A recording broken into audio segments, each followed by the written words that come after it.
Assalamualaikum alhamdulillahirabbil alamin. Sholawat dan salam kita curahkan kepada baginda Nabi Muhammad SAW. Syekh Muhammad Afif bin Anang Mahmud bin Jamaluddin, yang bergelar Datu Landak adalah seorang ulama dari Martapura, Banjar, Kalimantan Selatan. Muhammad Afif diberi gelar Datu Landak adalah karena pada waktu berzikir seluruh bulu badannya memancarkan cahaya hingga tegak seperti bulu binatang landak. Diriwayatkan pula, Muhammad Afif dipercaya oleh masyarakat untuk mencari beberapa batang ulin, kayu ulin, yang akan dijadikan sebagai tiang guru dalam pembangunan Masjid Jami Martapura, sekarang bernama Masjid Agung Al-Karomah. Dia berangkat ke Kalimantan Tengah bersama Khalid, Idrus, dan Lotoh. Berbagai macam rintangan dan hambatan telah banyak dilalui hingga akhirnya diperolehlah batang ulin yang dimaksud.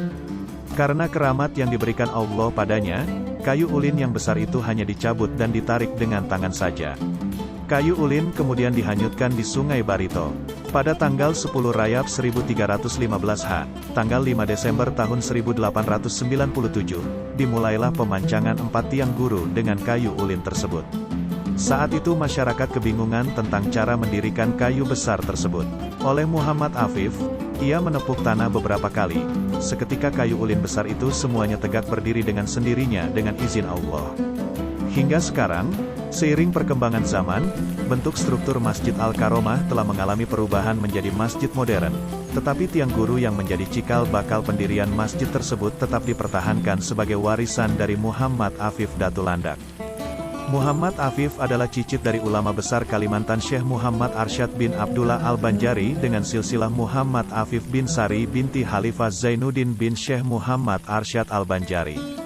Adapun ayah beliau keturunan Pangeran Diponegoro dengan silsilah Muhammad Afif bin Anang Mahmud bin Jamaluddin bin Kiai di Pasunda bin Pangeran Diponegoro.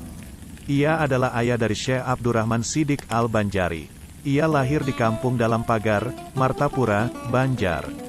Riwayat lain Datu Landak, yang nama aslinya adalah Syekh Muhammad Afif, lahir di desa Dalam Pagar, Martapura, Kabupaten Banjar. Beliau merupakan buyut, cicit, dari Datu Kalampayan, Maulana Syekh Muhammad Arsyad Al-Banjari. Adapun silsilah beliau adalah, Muhammad Afif bin Kadi, H. Mahmud bin Asyah binti Syekh Muhammad Arsyad Al-Banjari. Beliau sangat alim dan taat menjalankan ibadah sesuai dengan agama yang beliau anut, karena itu oleh Allah beliau diberikan karamah atau kesaktian. Pada tahun 1897 masyarakat Dalam Pagar ingin mendirikan masjid. Datu Landak diberikan kepercayaan untuk mencari kayu ulin yang akan dijadikan tiang utama masjid tersebut. Dengan ditemani oleh Khalid, Idrus dan Lotoh berangkatlah beliau menuju Kalimantan Tengah.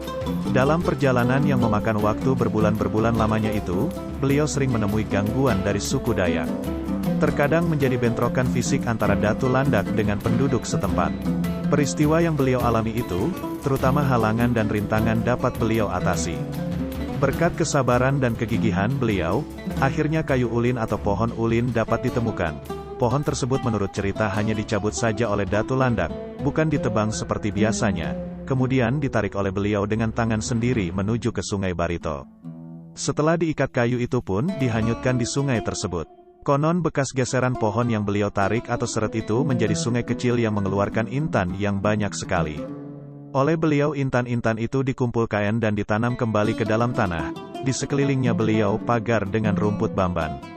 Setelah itu beliau kembali ke Dalam Pagar, Martapura. Pada hari yang telah disepakati yaitu tepatnya pada hari Minggu diputuskan untuk memancangkan 4 tiang utama. Namun yang menjadi masalah bagaimana mendirikan keempat tiang itu. Karena keempat tiang utama tersebut besar dan panjangnya sama dengan tiang guru Masjid Suryansyah di Kuin Banjarmasin.